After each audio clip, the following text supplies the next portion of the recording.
Okay, can I get a mic check? Testing 1, 2. Can you guys hear me? Okay, thank you, Rose. Eric, yeah, thanks. Silver, I will remove the red dot. I was asking you to hold off on the comments because we are about to go live for a Bible study. And then after the Bible study, Lord willing, we can discuss. I can address any questions or comments that you have.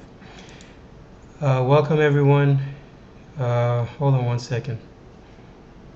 Let me go ahead and get set up here. Thomas is not, I think he's having some trouble, some connection issues. So, Lord willing, he might come by later on. If not, then uh, we'll have to, he might not be able to join us here tonight. Let me, just bear with me 1 second.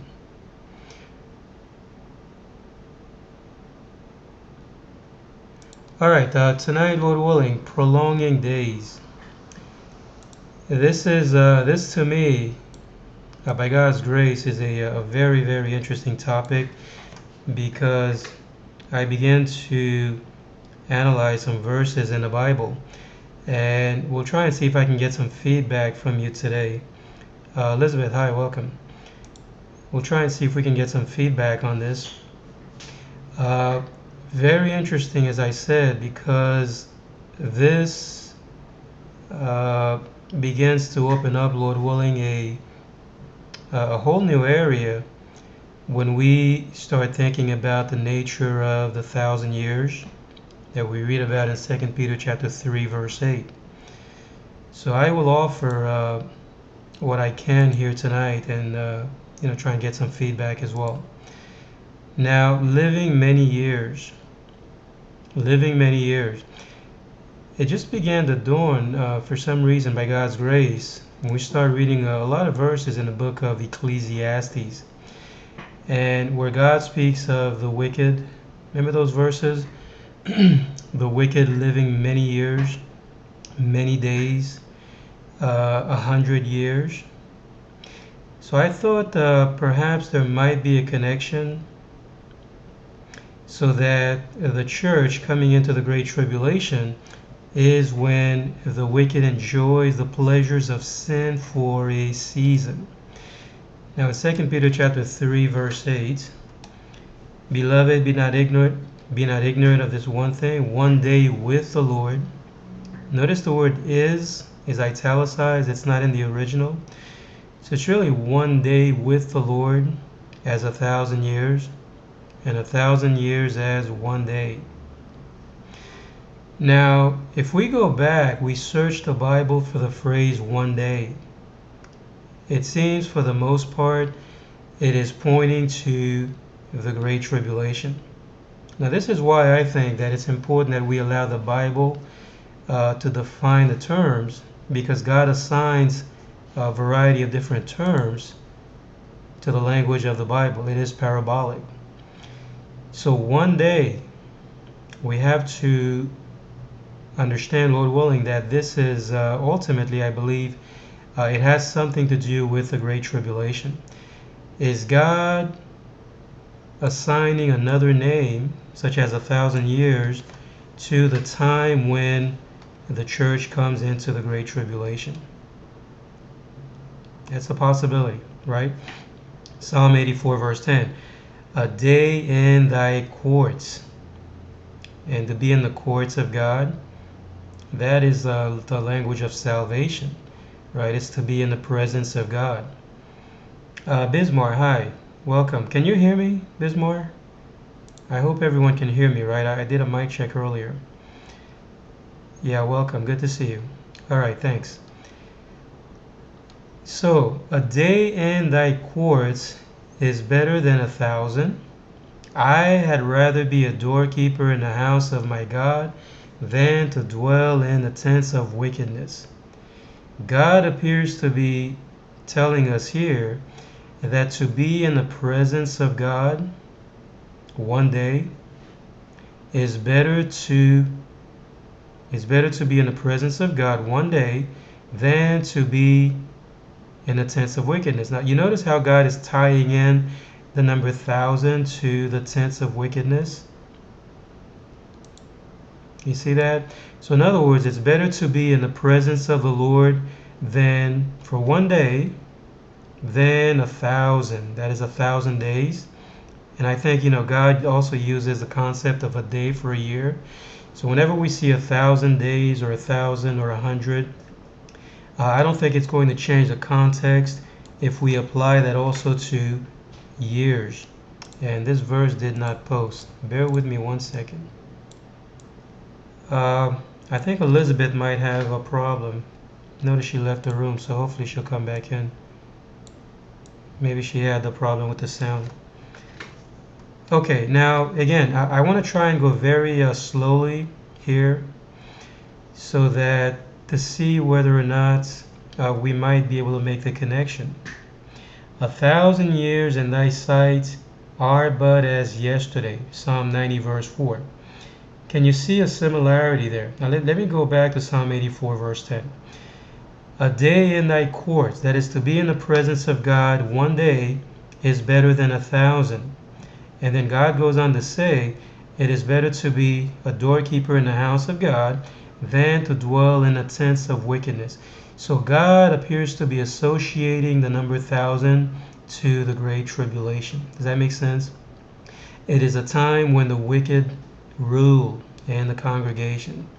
To dwell in the tents of wickedness is to live or to be, contrary to being one day with the Lord, is to be 1,000 days, right, or 1,000 years, and dwelling in the tents of wickedness. And I think the same is in view here in Psalm 90 verse 4. 1,000 years in thy sight are but as yesterday. And the word yesterday there means time past, when it is past, and as a watch in the night. So God goes on to further elaborate. It appears that he is also tying the word yesterday to a watch in the night. Does that make sense? 1,000 years in the sight of God. That is very, very similar language. I believe the 2 Peter chapter 3 verse 8. 1,000 years as one day. 1,000 years as yesterday. Can you see that? And then God is tying in yesterday to a watch in the night. So now we have to search the Bible to see how God is using the phrase watch in the night. The word watch or the word night. What do these identify with? We talked about this sometime before.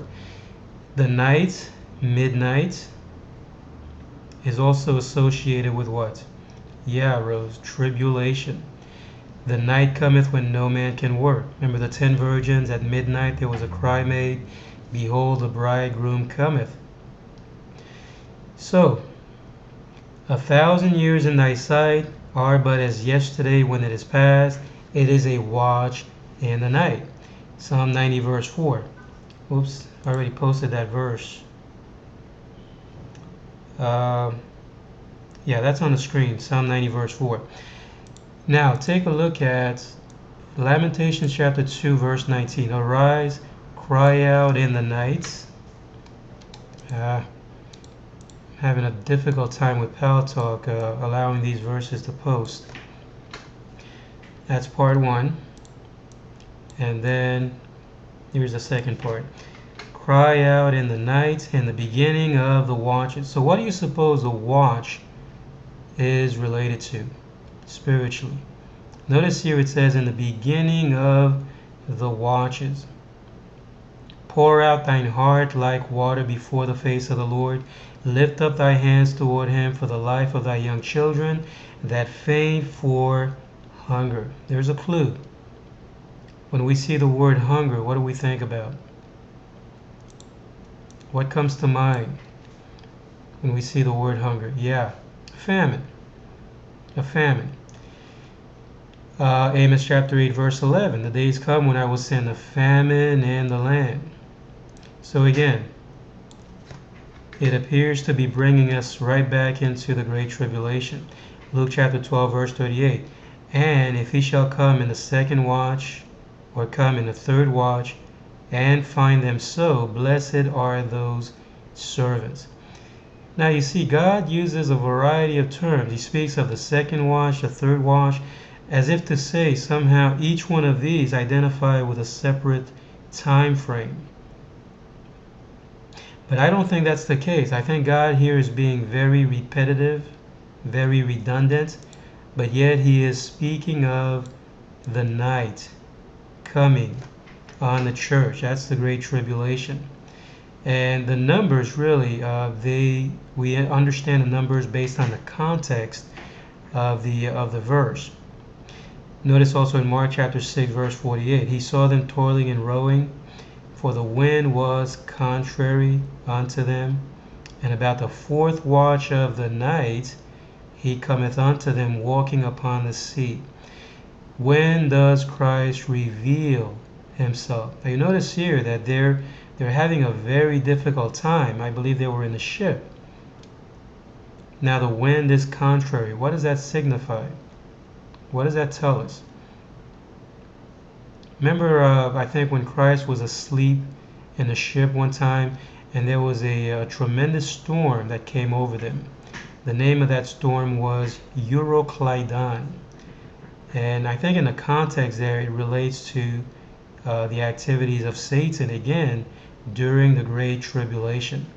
Now, when the wind is boisterous, the wind is contrary to the ship, I believe it is pointing to the nature of the church coming into the Great Tribulation. Now they're having a hard time getting the ship to stay afloat. And it's at this time that Christ comes walking upon the sea. Right? The sea, again, I believe, is pointing to the church. And now they see him, they recognize him. But what's important here, I believe, is the fact that God is tying all of this language to a watch in the night. And yet the Bible says that the day of the Lord comes as a thief in the night. Now here's another, this verse didn't pose in Mark chapter 13, verse 35. Watch ye therefore, ye know not when the master of the house cometh, at even, or at midnight, or at the cock crowing, or in the morning. You see a pattern, a similarity perhaps? Now let me ask you, when does the cock crow? Doesn't the cock crow in the morning? When a cock crows, that comes usually, yeah, for the most part. Yeah, as far as I can tell, Rose, the cock crows in the morning, early morning. But notice here again, God is using the word morning. And again, I think he is being very repetitive. But what happens in the morning? By the way, we're not going to get into too much detail. The cock crowing, I think, again, it is pointing to the Great Tribulation, more specifically when Christ is revealed. Remember, what happened to Peter? What happened to Peter? He denied Christ, right? And then immediately the cock crew. And denying Christ, I propose, has to do with false gospels, the church coming into the Great Tribulation. So it's in that context that God speaks of the cock crowing. It is a time when there is deception in the church. It is a time when the church is denying Christ. Did you have a question, Rose? But you notice here in Psalm 30, verse 5, his anger endureth but a moment, and his favor is life. Weeping may endure. Okay, hold on one second. Let me just finish my thought here on this, in this verse. His anger endureth but a moment, and his favor is life. Weeping may endure for a night. What comes in the morning? Joy. Joy comes in the morning. That's the time God, I believe, begins to separate the wheat from the tares. The elect, prior to the separation, prior to the morning, it was night, it was midnight. Christ had already been revealed. He was already on the scene, but he had not yet made himself known. He did not yet make himself known to the elect. And that's no different really from everything else by God's grace we've talked about so far. Okay, now take a look at, well, let me, Rose, if you have a question, perhaps it might relate to some degree, it might relate to the discussion here. So did you want to ask your question now? You want to wait later on? Okay, no problem. All right, Ecclesiastes chapter 6, verse 3. If a man beget 100. Now the translators put children there, and that's a word that, again, I don't think is in the original. If a man beget 100, 100 what?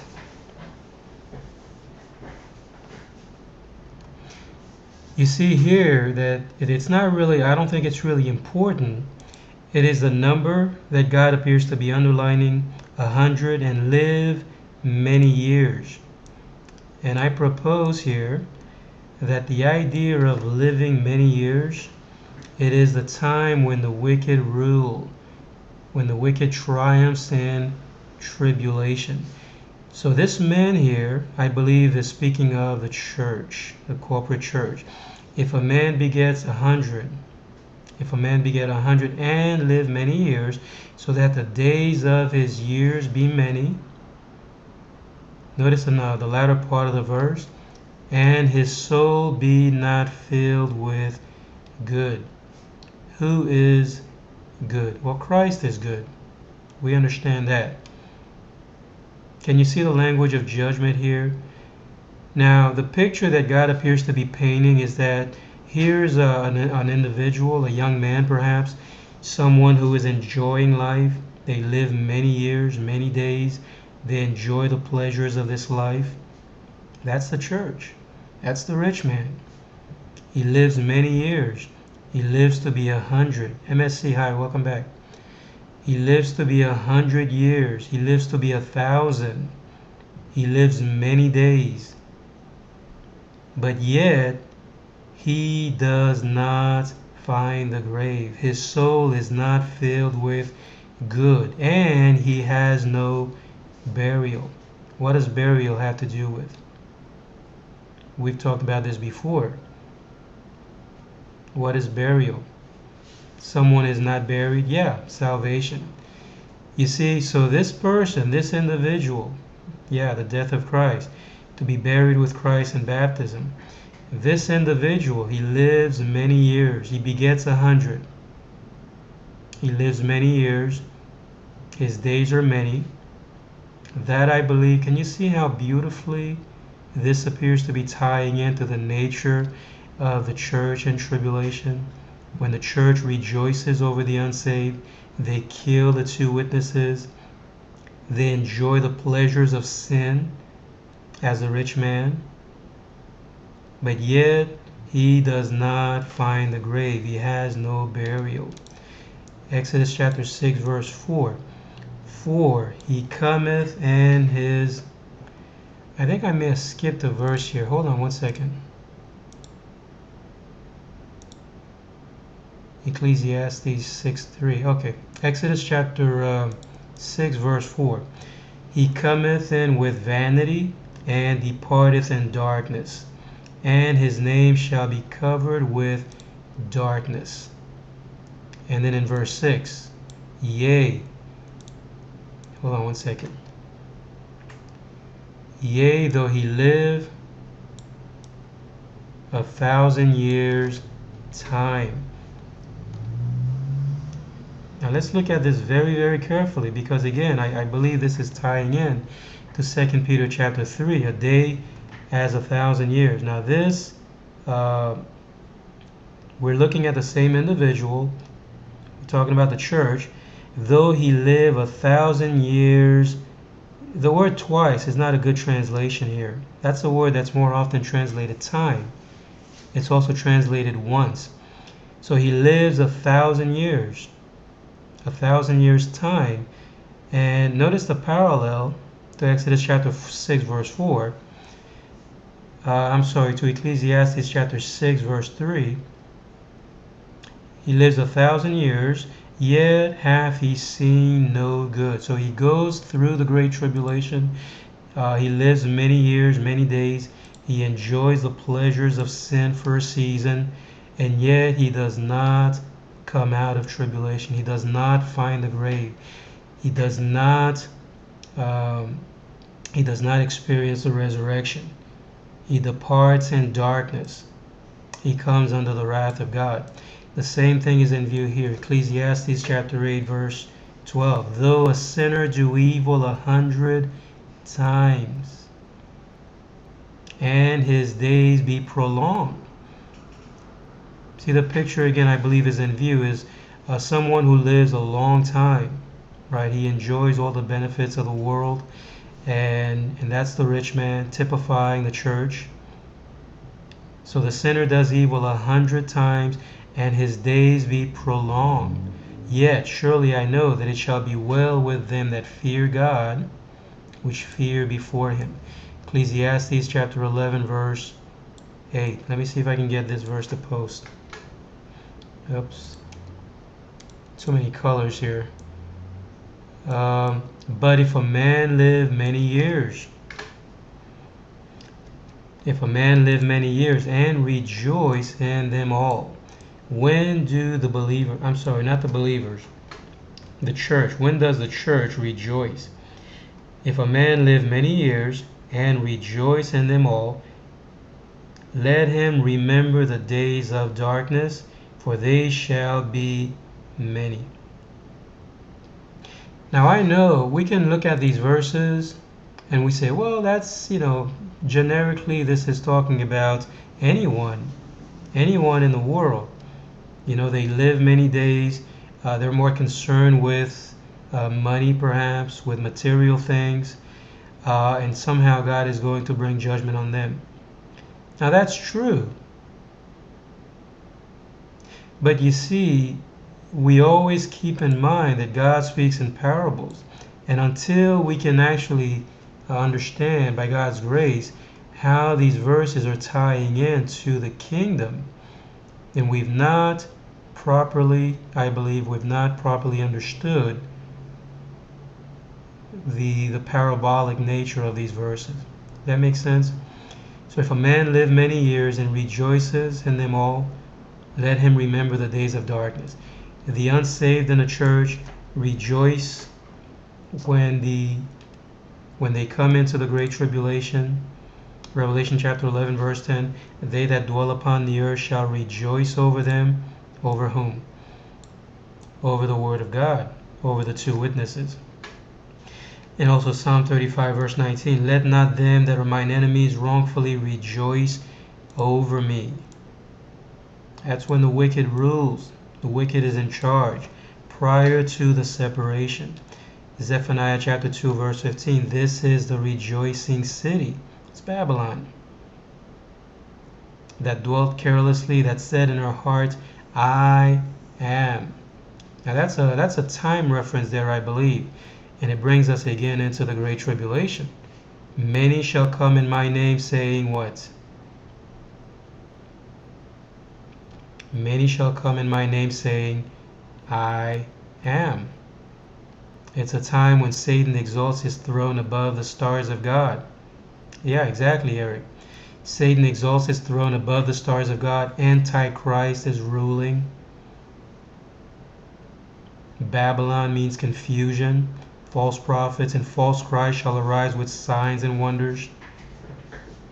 Can you see how all of this, Lord willing, would connect? This is the rejoicing city when Babylon kills the two witnesses.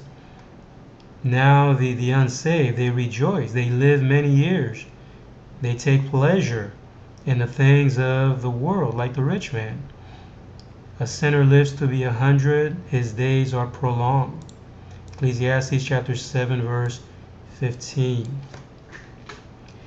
All things have I seen in the days of my vanity. There is a just that perisheth in his righteousness, and there is a wicked man. The word man is not there. There is the wicked that prolongeth his life and his wickedness. See the connection there again? Ezekiel 12, verse 22. Son of man, what is that proverb that ye have in the land of Israel, saying, the days are prolonged? The days are prolonged, and every vision faileth. Verse 23. Tell them therefore, thus saith the Lord God, I will make this proverb to cease. So in other words, when the unsaved, when the church comes into the great tribulation, they rejoice over the killing of the two witnesses. They prolong their days. They're living many years. They're living to be 100. They're living to be 1,000. And now God is going to put a stop to it. I will make this proverb to cease. Those who they want to prolong their days. And they shall no more use it as a proverb in Israel, but say unto them, the days are at hand, and the effect of every vision. Psalm 90, verse 10. I may have to break this up also. The days of our years are 70. Now this is an interesting verse. That's the number 70. What comes to mind when we see this number here? The days of our years are 70. And if by reason of strength they be 80 years. Yeah, there is a connection there to the tribulation. You see the number 70. How long was, the Babylonian captivity? Remember that? They were in captivity 70 years. So the number 70, just like the 70 weeks of Daniel 9, brings us to 490. It brings us to the end. It brings us to the death of the church. But God appears to be painting a picture here that does tie in to the Great Tribulation, and yet he extends it. It's as if someone, we're looking at the average Joe, right, who lives to be 70, but somehow he extends his life an extra 10 years. So I think I'm still seeing the same picture here, perhaps, Lord willing, where the wicked, they prolong their days. They live beyond their life expectancy. That appears to be, again, something that brings us to the nature of the wicked ruling in a time of tribulation. Well, we'll probably come back to that verse some other time, Lord willing, if we can find some additional confirmation there. Ecclesiastes 12:1. Remember now thy Creator in the days of thy youth, while the evil days come not, nor the years draw nigh, when thou shalt say, I have no pleasure in them. So God, again, he gives us a picture, it appears, of someone who is young. They are healthy. They have energy. They prolong their days. They enjoy the pleasures of life. And that, again, I believe it is pointing to the church. It's pointing to the rich man. Ezekiel chapter 23, verse 19. Yet she multiplied her whoredoms, and calling to remembrance the days of her youth, wherein she had played the harlot in the land of Egypt. And then one last verse in this category. The wicked man travaileth with pain all his days, and the number of his years is hidden to the oppressor. Now, there might be, I think there's another spiritual connection there, but we're not going to develop this right now. Suffice to say for now, Lord willing, that, again, the timing of it appears to be looking at the nature of the church, because a woman in travail, again, I believe is tying into the Great Tribulation. All his days. Okay, now, so we see the one picture. We see the church coming into the Great Tribulation. It is viewed as a young person, vibrant, full of years, full of days. They prolong their days. They enjoy the pleasures of the world, that is the church. But now what happens? Judgment Day. And God now begins to speak of their days being cut short. Isn't that interesting? They no longer prolong their days. And that, I believe, is the language of judgment coming on Babylon. Proverbs 10:27, the fear of the Lord prolongeth days, but the years of the wicked shall be shortened. Well, first of all, God speaks of them living many years, many days, 100 days, 100 years, or maybe even 1,000. And yet, now he gives us another picture. It's as if to say, they do not reach old age. They're cut off in the midst. Job 20 verse 5, that the triumphing of the wicked is short. Can you see the conflict, the paradox on the surface? God is telling us that they live many years. If a man lives to be 100. But now, in the context of judgment, God is speaking of cutting short the days of the wicked. So can you see again why, Lord willing, it's important to understand that we have to look at the context and try to relate that to the rest of the Bible so that we might begin to pick up the parabolic language. Because I propose that this is very, very difficult language, very difficult parables. Tying in the 1,000 years of 2 Peter chapter 3 to the rest of the Bible.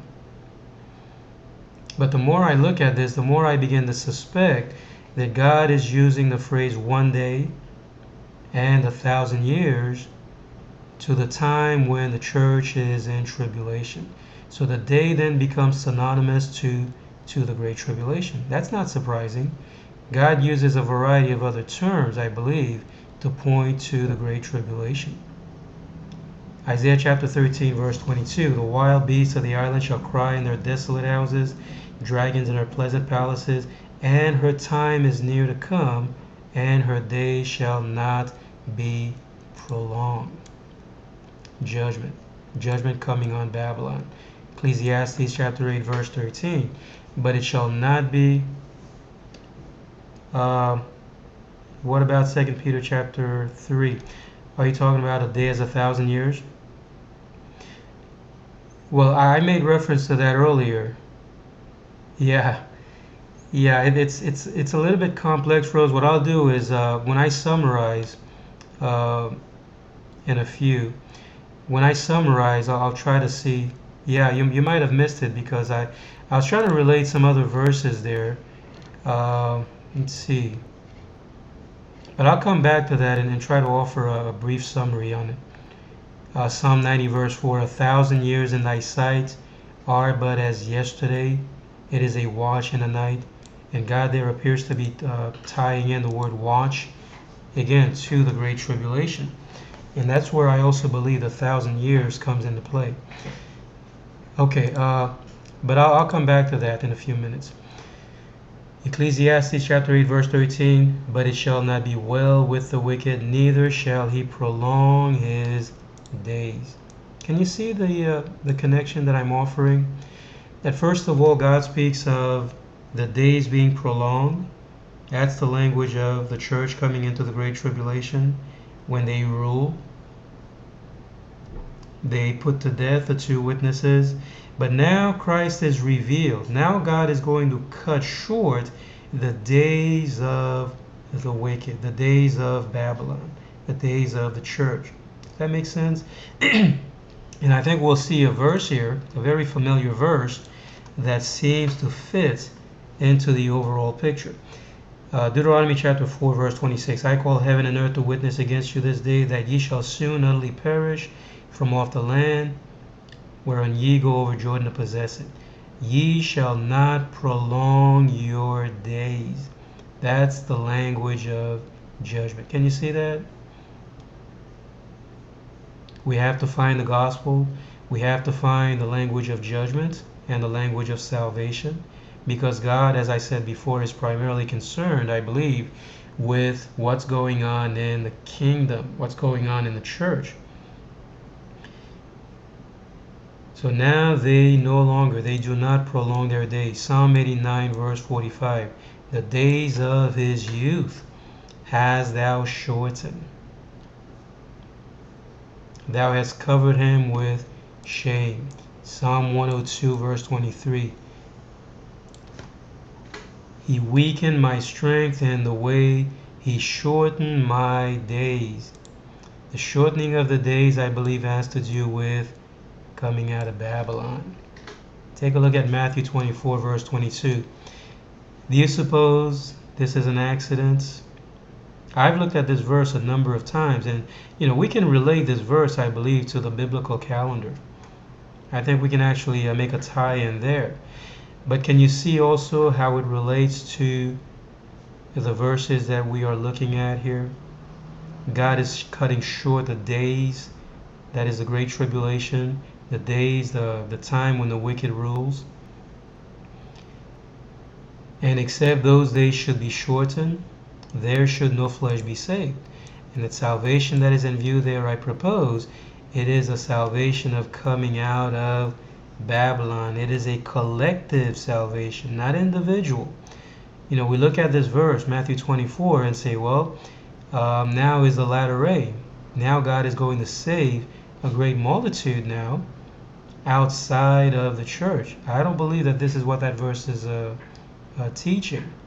We have to read that in the light of the whole Bible to see how God is using the word saved or salvation in the context of the depart out. Those who endure unto the end of what? The end of the world? Well, we know the end there primarily that God is concerned with is the end of the church age, the end of Babylon. Babylon is falling, come out of her, my people. That's the end. I believe that's in view. So God cuts the days of the tribulation short. And this again is why I propose that today it's very difficult to find substance in the calendar. Does that make sense? Can we begin to see this more and more? If God has cut the days short, Christ has been revealed, the appointed time has come, well then yeah, the calendar has fulfilled its purpose. Now, if we try to extend that, if we begin to place substance in May 21 or October 21, well, we can do that. I can see how those numbers tie into the calendar. Would you mind holding off on your, because you came in late. We're going through a Bible study. Okay, and you might not relate to what's actually being discussed right now because you're the verses that we shared earlier, I think you missed those. So, but we'll have an open mic after the study if you want to raise any questions then. Thank you. So, notice here in Matthew 24:22, God now, he cuts the days of the tribulation short. He cuts the days short. And as I propose that the substance now is actually in view. The name of the study is called Prolonging Days. Prolonging Days. We're looking at the nature of the Great Tribulation, the spiritual tribulation that comes on the churches and congregations. Okay, now let's move on. Psalm 102 verse 24. I said, O my God, take me not away in the midst of my days. Thy years are throughout all generations. Can you see again that this is a language of judgment? To be cut off in the midst of the days. Can you see that? The wicked, first of all, is ruling, is triumphing, rejoices over the killing of the two witnesses, and now God intervenes. Now he begins to speak of cutting short the days of the wicked. Judgment.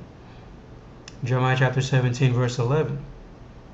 So he that getteth riches and not by right shall leave them in the midst of his days. Okay. Now, we'll look at the final section here, which is of course, salvation, many years. Now, God begins to speak of the elect. Now, the days of the elect are actually prolonged. What does that mean? Well, they come out of tribulation. Now they reign with Christ. They have eternal life. They have eternal life. Hold on to that question. Well, God, of course, does not change throughout all generations. God is the same yesterday, today, and forever. And the only way that we can understand God is to see how He reveals Himself through the Bible as we patiently compare spiritual things with spiritual. So now, salvation. Deuteronomy chapter 5, verse 16. Honor thy father and thy mother, as the Lord thy God hath commanded thee, that thy days may be prolonged. Can you see the difference? And as I said before, I'll go ahead and summarize again. Oops. Hold on one second. I gotta turn off this poster. Okay, so Proverbs chapter 10, verse 27. The fear of the Lord prolongeth days, but the years of the wicked shall be shortened. I posted that verse again, but just to see the salvation side of it, God now is prolonging the days of the elect. All right, could you hold on to that question? Now we're almost done with the study, and then we'll open for discussion. Okay, just hold off on the question for now. Just have to look at a couple more verses. Matthew 24, verse 22. Again, except those days should be shortened, there should no flesh be saved. God cuts the days of the tribulation short. He cuts off the wicked in the midst of His days. That to me is a very, very interesting tie-in, Lord willing. Proverbs chapter 4, verse 10. Hear, my son, and receive my sayings, and the years of thy life,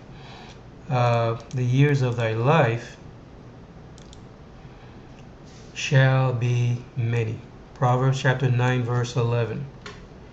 For by me thy days shall be multiplied, and the years of thy life shall be increased. Isn't that interesting? Can you see the language of salvation there? When God prolongs the days of the believers, it would mean that they are coming out of Babylon. They're coming out of tribulation. They find the grave. Now they identify with Christ. They receive the command to come out of Babylon. Jeremiah chapter... did I read this verse? Proverbs 28, verse 16. The prince that wanteth understanding is also a great oppressor, but he that hateth covetousness shall prolong his days. Jeremiah 35, 7. But all your days ye shall dwell in tents, that ye may live many days. And God uses the phrase 1,000 also. What happens in tribulation? Well, two things I believe are in view. When the church comes into tribulation, there is judgment. Satan is bound for 1,000 years, but then guess what? The believers also, they reign with Christ 1,000 years. Well, actually, that's not the verse. I think I may have posted. I'm not sure why. It appears that either I missed some verses, or perhaps I posted them on the screen and didn't realize it. All right, now take a look at Isaiah chapter 65, verse 20. And I think even here we might see a connection. There shall be no more thence an infant of days, nor an old man that have not filled his days. And the infant of days there, I believe, might be tying into the fact that when God cuts the days of the wicked short, they don't prolong their days. It's like a child dying at birth, or an old man that have not filled his days. And then God goes on to say, the child shall die 100 years old. Again, what I believe is important here, the number 100, God appears to be tying that also to the 1,000, the 100, the time when the wicked, they live many years. They live to be 100. They prolong their days in wickedness. And then God gives us the other picture where He cuts them off. The days of the wicked are cut off. They are cut off in the midst of their days. The child shall die. And I think dying in the context here is pointing to salvation. The believers, they come to be with Christ at the age of 100. In other words, they find rest. They come out of tribulation. But at the same time, the unsaved, the sinner, is cursed at the age of 100. So you see, we have both sides here. We have the judgment that comes on Babylon, and we have the depart out. The child dying, again, in the context, I believe it is pointing to the depart out. And then finally, Revelation chapter 20, verse 4. That's the verse that I was making reference to earlier. And I saw the souls of them that were beheaded for the witness of Jesus. What does it mean to be beheaded spiritually? You know, when you behead someone, what do? You cut off the head, right? Like John the Baptist. What does that mean spiritually? Any thoughts? Now we're looking at the church body. Yes, the head is Christ. Amen, Rose. Right, Bismarck. There's no ruler. Christ is the head. Doesn't the Bible teach that? Christ is the head of the body. So if someone is beheaded, the believers, the two witnesses, they are killed, the blood of all the prophets, the martyrs. So this would be the time when the church was without a head. This was a time when Christ was no longer in the midst. There is no ruler, right? The locusts have no king. Isn't that interesting? But yet, these are the ones that coming out of the Great Tribulation, they had been beheaded for the witness of Jesus. That's the whole elect body. And they did not worship the beast, nor his image, nor had received his mark upon their foreheads or in their hands. Now they lived and reigned with Christ 1,000 years. So, Rose, to answer your question, what I'm seeing is that God appears to be associating 1,000 years to one day. The one day, I believe, is pointing to the day of the Lord. So is the 1,000 years. In other words, it becomes synonymous to the day of the Lord. Now, what happens on the day of the Lord? What happens on the day of the Lord? Well, two things I believe happen. Two things happen. First, we have judgment. And we read that earlier. We saw all these verses where God speaks of the rich man living many years, many days. He lives to be 100. He lives to be 1,000. 1,000 years in thy sight are but as yesterday. And that there again appears to be tying in the 1,000 to the watch in the night, equating it to the Great Tribulation. But two things happen at the time when God brings judgment on Babylon. It is judgment, and God also makes provision for the salvation, the redemption, the collective departing out of the elect. How does that happen? God brings revelation. He unseals the Bible so that now they begin to understand time and judgment, and that's how God would be separating the wheat from the tares. Isn't that interesting?